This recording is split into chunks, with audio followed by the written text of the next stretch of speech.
Hello दोस्तों, आज हम आपके लिए शिव पुराण की कथा लेकर आए हैं। इसमें प्रमुख रूप से भगवान शिव की भक्ति और शिव महिमा का विस्तार से वर्णन किया गया है। भगवान शिव सहज रूप से ही प्रसन्न हो जाने वाले और मनोवांछित फल देने वाले हैं। आइए हम इनकी कथा को विस्तार से सुनें। कथा सुनने से पहले अगर आप मेरे चैनल पर नए हैं तो मेरे चैनल को सब्सक्राइब कर बेल को प्रेस कर दें, ताकि इसका अगला भाग या फिर इस तरह का नया वीडियो आने पर आपको नोटिफिकेशन मिल जाए। वीडियो अच्छा लगे तो लाइक कर दोस्तों के पास शेयर जरूर करें, ताकि ज़्यादा से ज़्यादा लोग इस पुराण का आनंद प्राप्त करें। और हमें कमेंट में ओम नमः शिवाय जरूर लिखें। चलिए कथा शुरू करते हैं। शिव पुराण महात्म्य। सूत जी द्वारा शिव पुराण की महिमा का वर्णन। श्री शौनक जी ने पूछा, महाज्ञानी सूत जी, आप संपूर्ण सिद्धांतों के ज्ञाता हैं। कृपया मुझसे पुराणों के सार का वर्णन करें। ज्ञान और वैराग्य सहित भक्ति से प्राप्त विवेक की वृद्धि कैसे होती है तथा साधु पुरुष कैसे अपने काम, क्रोध आदि विकारों का निवारण करते हैं। इस कलयुग में सभी जीव आसुरी स्वभाव के हो गए हैं। अतः कृपा करके मुझे ऐसा साधन बताइए जो कल्याणकारी एवं मंगलकारी हो तथा पवित्रता लिए हो। प्रभु, वो ऐसा साधन हो जिससे मनुष्य की शुद्धि हो जाए और उस निर्मल हृदय वाले पुरुष को सदैव के लिए शिव की प्राप्ति हो जाए। श्री सूत जी ने उत्तर दिया, शौनक जी, आप धन्य हैं, क्योंकि आपके मन में पुराण कथा को सुनने के लिए अपार प्रेम व लालसा है। इसलिए मैं तुम्हें परम उत्तम शास्त्र की कथा सुनाता हूँ। वत्स, संपूर्ण सिद्धांत में संपन्न भक्ति को बढ़ाने वाला तथा शिव जी को संतुष्ट करने वाला अमृत के समान दिव्य शास्त्र है शिव पुराण। इसका पूर्व काल में शिव जी ने ही प्रचलन किया था। गुरुदेव व्यास ने सनत कुमार मुनि का उपदेश पाकर आदर पूर्वक इस पुराण की रचना की है। ये पुराण कलयुग में मनुष्यों के हित का परम साधन है। शिव पुराण परम उत्तम शास्त्र है। इस पृथ्वी लोक में सभी मनुष्यों को भगवान शिव के विशाल स्वरूप को समझना चाहिए। इसे पढ़ना एवं सुनना सर्व साधन है। यह मनोवांछित फलों को देने वाला है। इससे मनुष्य निष्पाप हो जाता है तथा इस लोक में सभी सुखों का उपभोग करके अंत में शिवलोक को प्राप्त करता है। शिव पुराण में 24,000 श्लोक हैं, जिसमें 7 संहिताएं हैं। शिव पुराण पर ब्रह्म परमात्मा के समान गति प्रदान करने वाला है। मनुष्य को पूरी भक्ति एवं संयम पूर्वक इसे सुनना चाहिए। जो मनुष्य प्रेम पूर्वक नित्य इसको बांचता है या इसका पाठ करता है, वह निसंदेह पुण्य आत्मा है। भगवान शिव उस विद्वान पुरुष पर प्रसन्न होकर उसे अपना धाम प्रदान करते हैं। प्रतिदिन आदर पूर्वक शिव पुराण का पूजन करने वाले मनुष्य संसार में संपूर्ण भोगों को भोग कर भगवान शिव के पद को प्राप्त करते हैं। वे सदा सुखी रहते हैं। शिव पुराण में भगवान शिव का सर्वस्व है। इस लोक और परलोक में सुख की प्राप्ति के लिए आदर पूर्वक इसका सेवन करना चाहिए। ये निर्मल शिव पुराण धर्म, अर्थ, काम और मोक्ष रूप चारों पुरुषार्थों को देने वाला है। अतः सदा प्रेम पूर्वक इसे सुनना एवं पढ़ना चाहिए। श्री शौनक जी ने कहा, आप धन्य हैं सूत जी, आप परमार्थ तत्व के ज्ञाता हैं। आपने हम पर कृपा करके हमें ये अद्भुत और दिव्य कथा सुनाई है। भूतल पर इस कथा के समान कल्याण का और कोई साधन नहीं है। आपकी कृपा से ये बात हमने समझ ली है। सूत जी, इस कथा के द्वारा कौन से पापी शुद्ध होते हैं, उन्हें कृपा पूर्वक बताकर इस जगत को कृतार्थ कीजिए। सूत जी बोले, मुने, जो मनुष्य पाप, दुराचार तथा काम, क्रोध, मद, लोभ में निरंतर डूबे रहते हैं, वे भी शिव पुराण पढ़ने अथवा सुनने से शुद्ध हो जाते हैं। तथा उनके पापों का पूर्णतया नाश हो जाता है, इस विषय में मैं तुम्हें एक कथा सुनाता हूँ। देवराज ब्राह्मण की कथा। बहुत पहले की बात है। किरातों के नगर में देवराज नाम का एक ब्राह्मण रहता था। वह ज्ञान में दुर्बल, गरीब, रस बेचने वाला तथा वैदिक धर्म से विमुख था। वह स्नान संध्या नहीं करता था तथा उसमें वैश्य वृत्ति बढ़ती ही जा रही थी। वह भक्तों को ठगता था। उसने अनेक मनुष्यों को मारकर उन सबका धन हड़प लिया था। उस पापी ने थोड़ा सा भी धन धर्म के काम में नहीं लगाया था। वह वैश्यगामी तथा आचार भ्रष्ट था। एक दिन वह घूमता हुआ देव योग से प्रतिष्ठानपुर जा पहुंचा। वहां उसने एक शिवालय देखा जहां बहुत से साधु महात्मा एकत्र थे। देवराज वहीं ठहर गया। वहां रात में उसे ज्वर आ गया और उसे बड़ी पीड़ा होने लगी। वहीं पर एक ब्राह्मण देवता शिव पुराण की कथा सुना रहे थे। ज्वर में पड़ा देवराज भी ब्राह्मण के मुख से शिव कथा को निरंतर सुनता रहता था। एक मास बाद देवराज ज्वर से पीड़ित अवस्था में चल बसा। यमराज के दूत उसे बांधकर यमपुरी ले गए। तभी वहां शिवलोक से भगवान शिव के पार्षदगण आ गए। वे कर्पूर के समान उज्जवल थे। उनके हाथ में त्रिशूल, संपूर्ण शरीर पर भस्म और गले में रुद्राक्ष की माला उनके शरीर की शोभा बढ़ा रही थी। उन्होंने यमराज के दूतों को मार पीट कर देवराज को यमदूतों के चंगुल से छुड़ा लिया और वे उसे अपने अद्भुत विमान में बिठाकर जब कैलाश पर्वत पर जाने लगे तो यमपुरी में कोलाहल मच गया, जिसे सुनकर यमराज अपने भवन से बाहर आए। साक्षात रुद्रों के समान प्रतीत होने वाले इन दूतों का धर्मराज ने विधि पूर्वक पूजन कर ज्ञान दृष्टि से सारा मामला जान लिया। तत्पश्चात शिवदूत देवराज को लेकर कैलाश चले गए और वहां पहुंचकर उन्होंने ब्राह्मण को करुणावतार भगवान शिव के हाथों में सौंप दिया। शौनक जी ने कहा, भगवान सूत जी, आप सर्वज्ञ हैं। आपके कृपा प्रसाद से मैं कृतार्थ हुआ। इस इतिहास को सुनकर मेरा मन आनंदित हो गया है। अतः भगवान शिव में प्रेम बढ़ाने वाली दूसरी कथा भी कहिए। श्री सूत जी बोले, शौनक सुनो, मैं तुम्हारे सामने एक अन्य गोपनीय कथा का वर्णन करूंगा, क्योंकि तुम शिव भक्तों में अग्रगण्य व वेद वेदताओं में श्रेष्ठ हो। समुद्र के निकटवर्ती प्रदेश में वाशकल नामक गांव है, जहां वैदिक धर्म से विमुख महापापी मनुष्य रहते हैं। वे सभी दुष्ट हैं एवं उनका मन दूषित विषय भोगों में ही लगा रहता है। वे देवताओं एवं भाग्य पर विश्वास नहीं करते। वे सभी कुटिल वृत्ति वाले हैं, किसानी करते हैं और विभिन्न प्रकार के अस्त्र शस्त्र रखते हैं। वे व्यभिचारी हैं। वे इस बात से पूर्णतः अनजान हैं कि ज्ञान, वैराग्य तथा सद्धर्म ही मनुष्य के लिए परम पुरुषार्थ है। वे सभी पशु बुद्धि हैं। अन्य समुदाय के लोग भी उन्हीं की तरह बुरे विचार रखने वाले धर्म से विमुख हैं। वे नित्य कुकर्म में लगे रहते हैं एवं सदा विषय भोगों में डूबे रहते हैं। वहां की स्त्रियां भी बुरे स्वभाव की, स्वेच्छाचारणी, पाप में डूबी, कुटिल सोच वाली हैं और व्यभिचारिणी हैं। वे सभी सद्व्यवहार तथा सदाचार से सर्वथा शून्य हैं। वहां सिर्फ दुष्टों का निवास है। वाशकल नामक गांव में बिंदुक नाम का एक ब्राह्मण रहता था। वह अधर्मी, दुरात्मा एवं महापापी था। उसकी स्त्री बहुत सुंदर थी। उसका नाम चंचुला था। वह सदा उत्तम धर्म का पालन करती थी, परंतु बिंदुक वैश्यागामी था। इस तरह कुकर्म करते हुए बहुत समय व्यतीत हो गया।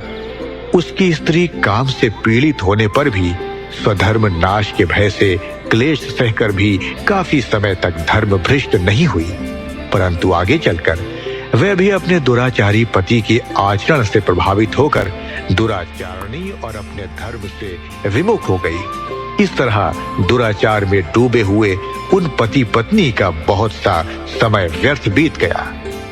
वैश्यागामी दूषित बुद्धि वाला वह दुष्ट ब्राह्मण बिंदुक समयानुसार मृत्यु को प्राप्त हो नरक में चला गया।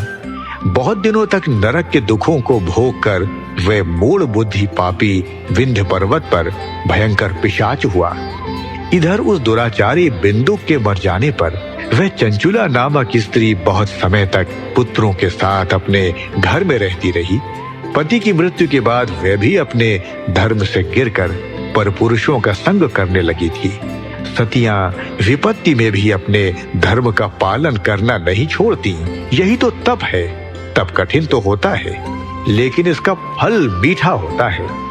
विषयी इस सत्य को नहीं जानता, इसीलिए वह विषयों के विष फल का स्वाद लेते हुए भोग करता है। एक दिन देव योग से किसी पुण्य पर्व के आने पर वह अपने भाई बंधुओं के साथ गोकर्ण क्षेत्र में गई। उसने तीर्थ के जल में स्नान किया एवं बंधुजनों के साथ यत्र तत्र घूमने लगी। घूमते घूमते वह एक देव मंदिर में गई। वहां उसने एक ब्राह्मण के मुख से भगवान शिव की परम पवित्र एवं मंगलकारी कथा सुनी। कथावाचक ब्राह्मण कह रहे थे कि जो स्त्रियां व्यभिचार करती हैं वे मरने के बाद जब यमलोक जाती हैं तब यमराज के दूत उन्हें इस तरह से यंत्रणा देते हैं। वे उसके कामांगों को तप्त लौह दंडों से दागते हैं, तप्त लौह के पुरुष से उसका संसर्ग कराते हैं। ये सारे दंड इतनी वेदना देने वाले होते हैं कि जीव पुकार पुकार कर कहता है कि अब वो ऐसा नहीं करेगा, लेकिन यमदूत उसे छोड़ते नहीं। कर्मों का फल तो सभी को भोगना पड़ता है। देव ऋषि मनुष्य सभी इससे बंधे हुए हैं। ब्राह्मण के मुख से ये वैराग्य बढ़ाने वाली कथा सुनकर चंचुला भय से व्याकुल हो गई। कथा समाप्त होने पर सभी लोग वहां से चले गए। तब कथा बांचने वाले ब्राह्मण देवता से चंचुला ने कहा, हे ब्राह्मण, धर्म को न जानने के कारण मेरे द्वारा बहुत बड़ा दुराचार हुआ है। स्वामी, मेरा उद्धार कीजिए। आपके प्रवचन को सुनकर मुझे संसार से वैराग्य हो गया है।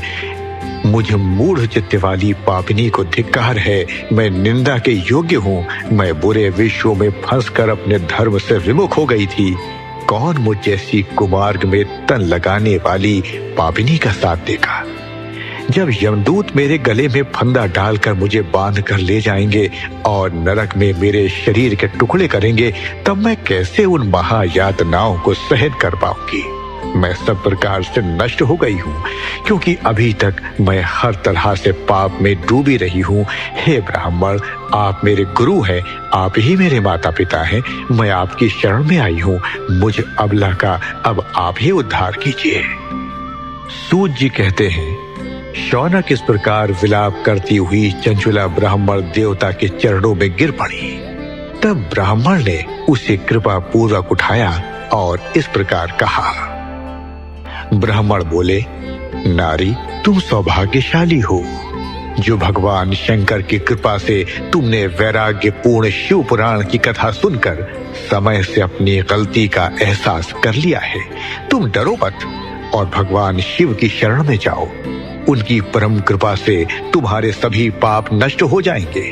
मैं तुम्हें भगवान शिव की कथा सहित वह मार्ग बताऊंगा जिसके द्वारा तुम्हें सुख देने वाली उत्तम गति प्राप्त होगी। शिव कथा सुनने से तुम्हारी बुद्धि शुद्ध हो गई है और तुम्हें पश्चाताप हुआ है तथा मन में वैराग्य उत्पन्न हुआ है। पश्चाताप ही पाप करने वाले पापियों के लिए सबसे बड़ा प्रायश्चित है। पश्चाताप ही पापों का शोधक है। इससे ही पापों की शुद्धि होती है। सत्पुरुषों के अनुसार पापों की शुद्धि के लिए प्रायश्चित पश्चाताप से ही संपन्न होता है। जो मनुष्य अपने कुकर्म के लिए पश्चाताप नहीं करता वह उत्तम गति प्राप्त नहीं करता, परंतु जिसे अपने कुकृत्य पर हार्दिक पश्चाताप होता है वह अवश्य उत्तम गति का भागीदार होता है। इसमें कोई शक नहीं है। शिव पुराण की कथा सुनने से चित्त की शुद्धि एवं मन निर्मल हो जाता है। शुद्ध चित्त में ही भगवान शिव व पार्वती का वास होता है। वह शुद्धात्मा पुरुष सदा शिव के पद को प्राप्त होता है। इस कथा का श्रवण सभी मनुष्यों के लिए कल्याणकारी है, अतः इसकी आराधना व सेवा करनी चाहिए। यह कथा भवबंधन रूपी रोग का नाश करने वाली है। भगवान शिव की कथा सुनकर हृदय में उसका मनन करना चाहिए। इससे चित्त की शुद्धि होती है। चित्त शुद्धि होने से ज्ञान और वैराग्य के साथ महेश्वर की भक्ति निश्चय ही प्रकट होती है तथा उनके अनुग्रह से दिव्य मुक्ति प्राप्त होती है। जो मनुष्य माया के प्रति आसक्त है वह संसार बंधन से मुक्त नहीं हो पाता। हे ब्राह्मण पत्नी, तुम अन्य विषयों से अपने मन को हटाकर भगवान शंकर की इस परम पावन कथा को सुनो। इससे तुम्हारे चित्त की शुद्धि होगी और तुम्हें मोक्ष की प्राप्ति होगी। जो मनुष्य निर्मल हृदय से भगवान शिव के चरणों का चिंतन करता है उसकी एक ही जन्म में मुक्ति हो जाती है। सूत जी कहते हैं, शौनक, ये कहकर वे ब्राह्मण चुप हो गए। उनका हृदय करुणा से भर गया। वे ध्यान में मग्न हो गए। ब्राह्मण का उक्त उपदेश सुनकर चंचुला के नेत्रों में आनंद के आंसू छलक आए। वे हर्ष भरे हृदय से ब्राह्मण देवता के चरणों में गिर गईं और हाथ जोड़कर बोली, मैं कृतार्थ हो गई। हे ब्राह्मण, शिव भक्तों में श्रेष्ठ स्वामिन आप धन्य हैं। आप परमार्थदर्शी हैं और सदा परोपकार में लगे रहते हैं। साधो, मैं नरक के समुद्र में गिर रही हूँ। कृपा कर मेरा उद्धार कीजिए। जिस पौराणिक व अमृत के समान सुंदर शिव पुराण की बात आपने की है उसे सुनकर मेरे हृदय में वैराग्य उत्पन्न हुआ है। उस अमृतमयी शिव पुराण कथा को सुनने के लिए मेरे मन में बड़ी श्रद्धा हो रही है। कृपया आप मुझे उसे सुनाइए। सूत जी कहते हैं, शिव पुराण की कथा सुनने की इच्छा मन में लिए हुए चंचुला उन ब्राह्मण देवता की सेवा में वहीं रहने लगी। उस गोकर्ण नामक महाक्षेत्र में उन ब्राह्मण देवता के मुख से चंचुला शिव पुराण की भक्ति, ज्ञान और वैराग्य बढ़ाने वाली और मुक्ति देने वाली परम उत्तम कथा सुनकर कृतार्थ हुई। उसका चित्त शुद्ध हो गया। वे अपने हृदय में शिव के सगुण रूप का चिंतन करने लगी। वे सदैव शिव के सच्चिदानंद स्वरूप का स्मरण करती थी। तत्पश्चात अपना समय पूर्ण होने पर चंचुला ने बिना किसी कष्ट के अपना शरीर त्याग दिया। उसे लेने के लिए एक दिव्य विमान वहां पहुंचा। यह विमान शोभा साधनों से सजा था एवं शिवगणों से सुशोभित था। चंचुला विमान से शिवपुरी पहुंची। उसके सारे पाप धुल गए। वे दिव्यांगना हो गई। वे गौरांगी देवी मस्तक पर अर्धचंद्र का मुकुट व अन्य दिव्य आभूषण पहने शिवपुरी पहुंची। त्रिनेत्रधारी महादेव शिव को देखा।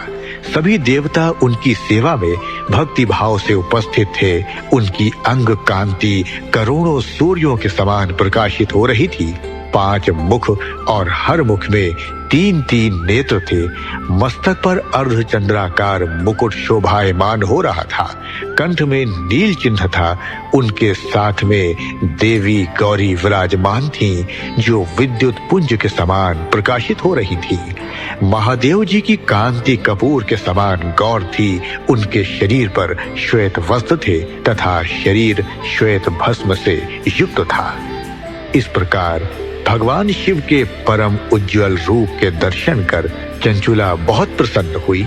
उसने भगवान को बारंबार प्रणाम किया और हाथ जोड़कर प्रेम, आनंद और संतोष से युक्त हो विनीत भाव से खड़ी हो गई। उसके नेत्रों से आनंदाश्रुओं की धारा बहने लगी।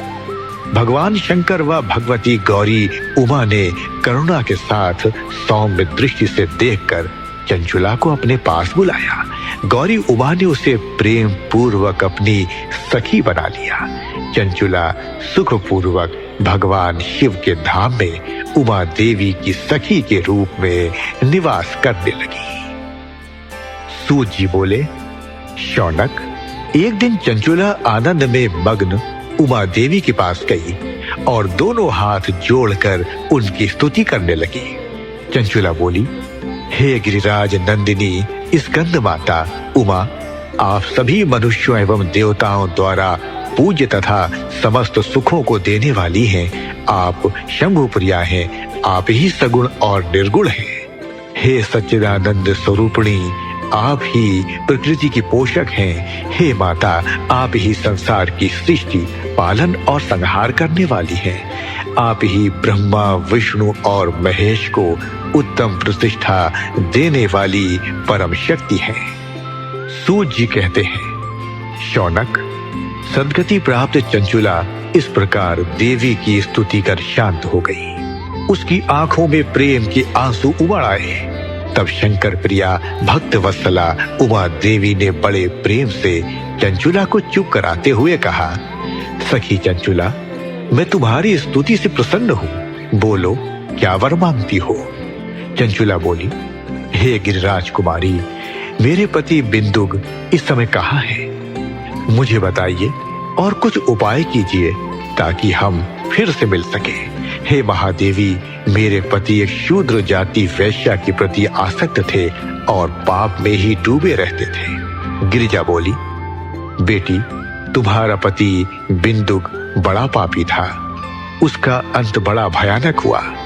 वैश्या का उपभोग करने के कारण वह मूर्ख नरक में अनेक वर्षों तक अनेक प्रकार के दुख भोग कर अब शेष पाप को भोगने के लिए विंध्य पर्वत पर पिशाच की योनि में रह रहा है।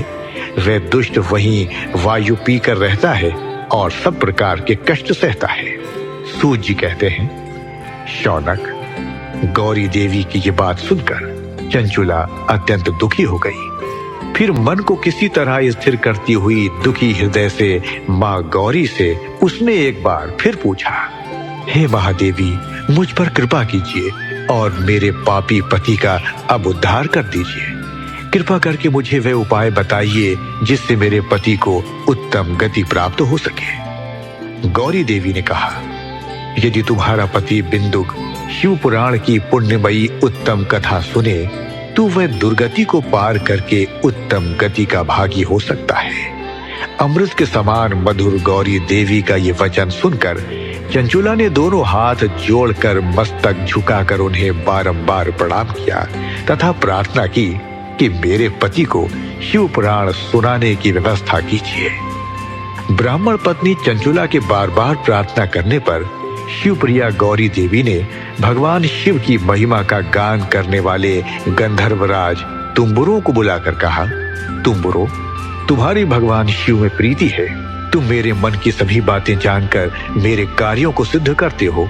तुम मेरी सखी के साथ विंध्य पर जाओ। वहां एक महाघोर और भयंकर पिशाच रहता है। पूर्व जन्म में वह पिशाच बिंदुक नामक ब्राह्मण मेरी सखी चंचुला का पति था।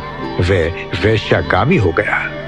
स्नान, संध्या आदि नित्य कर्म छोड़कर वह अपवित्र रहने लगा। क्रोध के कारण उसकी बुद्धि भ्रष्ट हो गई। दुर्जनों से उसकी मित्रता तथा सज्जनों से द्वेष बढ़ गया था। वह अस्त्र शस्त्र से हिंसा करता, लोगों को सताता और उनके घरों में आग लगा देता था। चांडालों से दोस्ती करता, वह रोज वैश्या के पास जाता था। पत्नी को त्याग कर दुष्ट लोगों से दोस्ती कर उन्हीं के संपर्क में रहता था। वह मृत्यु तक दुराचार में फंसा रहा। मृत्यु के बाद उसे पापियों के भोग स्थान यमपुर ले जाया गया। वहां घोर नरकों को सहकर इस समय वह विंध्य पर्वत पर पिशाच बनकर रह रहा है और पापों का फल भोग रहा है। तो उसके सामने परम पुण्यमयी पापों का नाश करने वाली शिव पुराण की दिव्य कथा का प्रवचन करो। इस कथा को सुनने से उसका हृदय सभी पापों से मुक्त होकर शुद्ध हो जाएगा और वह प्रेत योनि से मुक्त हो जाएगा। दुर्गति मुक्त होने पर उस बिंदुक नामक पिशाच को विमान में बिठाकर तुम भगवान शिव के पास ले आना। सूत जी कहते हैं, शौनक, मां उमा का आदेश पाकर गंधर्वराज तुम्बुरो प्रसन्नता पूर्वक अपने भाग्य की सराहना करते हुए चंचुला को साथ लेकर विमान से पिशाच के निवास स्थान विंध्य पर्वत गया। वहां पहुंचकर उसने उस विकराल आकृति वाले पिशाच को देखा। उसका शरीर विशाल था, उसकी ठोड़ी बड़ी थी। वे कभी हंसता, कभी रोता और कभी उछलता था। महाबली तुम्बुरु ने बिंदुक नामक पिशाच को पाशों से बांध लिया। उसके पश्चात तुम्बुरु ने शिव पुराण की कथा बांचने के लिए स्थान तलाश कर मंडप की रचना की। शीघ्र ही इस बात का पता लोगों को चल गया कि एक पिशाच के उद्धार हेतु देवी पार्वती की आज्ञा से तुम्बुरु शिव पुराण की अमृत कथा सुनाने विंध्य पर्वत पर आया है। उस कथा को सुनने के लोभ से बहुत से देवर्षि वहां पहुंच गए। सभी को आदर पूर्वक स्थान दिया गया। पिशाच बिंदुक को पाशों में बांधकर आसन पर बिठाया गया और तब तुम्बुरु ने परम उत्तम शिव पुराण की अमृत कथा का गान शुरू किया। उसने पहली विद्येश्वर संहिता से लेकर 7वीं वायु संहिता तक शिव पुराण की कथा का स्पष्ट वर्णन किया। 7 संहिताओं सहित शिव पुराण को सुनकर सभी श्रोता कृतार्थ हो गए। परम पुण्यमय शिव पुराण को सुनकर पिशाच सभी पापों से मुक्त हो गया और उसने पिशाच शरीर का त्याग कर दिया। शीघ्र ही उसका रूप दिव्य हो गया। उसका शरीर गौर वर्ण का हो गया। शरीर पर श्वेत वस्त्र एवं पुरुषों के आभूषण आ गए। इस प्रकार दिव्य देहधारी होकर बिंदुक अपनी पत्नी चंचुला के साथ स्वयं भी भगवान शिव का गुणगान करने लगा। उसे इस दिव्य रूप में देखकर सभी को बहुत आश्चर्य हुआ। उसका मन परम आनंद से परिपूर्ण हो गया। सभी भगवान महेश्वर के अद्भुत चरित्र को सुनकर कृतार्थ हो उनका यशोगान करते हुए अपने अपने धाम को चले गए। बिंदुक अपनी पत्नी चंचुला के साथ विमान में बैठकर शिवपुरी की ओर चल दिया। महेश्वर के गुणों का गान करता हुआ बिंदुक अपनी पत्नी चंचुला व तुम्बुरु के साथ शीघ्र ही शिवधाम पहुंच गया। भगवान शिव व देवी पार्वती ने उसे अपना पार्षद बना लिया। दोनों पति पत्नी सुखपूर्वक भगवान महेश्वर एवं देवी गौरी के श्री चरणों में अविचल निवास पाकर धन्य हो गए। शौनक जी कहते हैं, महाप्राज्ञ सूत जी, आप धन्य एवं शिव भक्तों में श्रेष्ठ हैं। हम पर कृपा कर हमें कल्याण में शिव पुराण के श्रवण की विधि बताइए, जिससे सभी श्रोताओं को संपूर्ण उत्तम फल की प्राप्ति हो। सूत जी ने कहा, मुने शौनक, तुम्हें संपूर्ण फल की प्राप्ति के लिए मैं शिव पुराण की विधि सविस्तार बताता हूँ। सर्वप्रथम किसी ज्योतिषी को बुलाकर दान से संतुष्ट कर उससे कथा का शुभ मुहूर्त निकलवाना चाहिए और उसकी सूचना का संदेश सभी लोगों तक पहुंचाना चाहिए कि हमारे यहाँ शिव पुराण की कथा होने वाली है। अपने कल्याण की इच्छा रखने वालों को इसे सुनने अवश्य पधारना चाहिए। देश देश में जो भी भगवान शिव के भक्त हों तथा शिव कथा के कीर्तन और श्रवण के उत्सुक हों, उन सभी को आदर पूर्वक बुलाना चाहिए और उनका आदर सत्कार करना चाहिए। शिव पुराण सुनने के लिए मंदिर, तीर्थ, वन प्रांत अथवा घर में ही उत्तम स्थान का निर्माण करना चाहिए। केले के खंभों से सुशोभित कथा मंडप तैयार कराएं। उसे सब ओर फल, पुष्प, सुंदर चंदोवे से अलंकृत करना चाहिए। चारों कोनों पर ध्वज लगाकर उसे विभिन्न सामग्री से सुशोभित करें। भगवान शंकर के लिए भक्ति पूर्वक दिव्य आसन का निर्माण करना चाहिए तथा कथा वाचक के लिए भी दिव्य आसन का निर्माण करना चाहिए। नियम पूर्वक कथा सुनने वालों के लिए भी सुयोग्य आसन की व्यवस्था करें तथा अन्य लोगों के बैठने की भी व्यवस्था करें। कथा वाचने वाले विद्वान के प्रति कभी बुरी भावना न रखें। संसार में जन्म तथा गुणों के कारण बहुत से गुरु होते हैं, परंतु उन सब में पुराणों का ज्ञाता ही परम गुरु माना जाता है। पुराण वेता पवित्र, शांत, साधु, ईर्ष्या पर विजय प्राप्त करने वाला और दयालु होना चाहिए। ऐसे गुणी मनुष्य को इस पुण्यमयी कथा को बांचना चाहिए। सूर्योदय से 3:30 पहर तक इसे बांचने का उपयुक्त समय है। मध्याह्न काल में 2 घड़ी तक कथा बंद रखनी चाहिए ताकि लोग मल मूत्र का त्याग कर सकें। जिस दिन कथा शुरू हो रही है उससे 1 दिन पहले व्रत ग्रहण करें। कथा के दिनों में प्रातः काल का नित्य कर्म संक्षेप में कर लेना चाहिए। वक्ता के पास उसकी सहायता हेतु एक विद्वान व्यक्ति को बैठाना चाहिए जो कि सब प्रकार के संशयों को दूर कर लोगों को समझाने में कुशल हो। कथा में आने वाले विघ्नों को दूर करने के लिए सर्वप्रथम गणेश जी का पूजन करना चाहिए।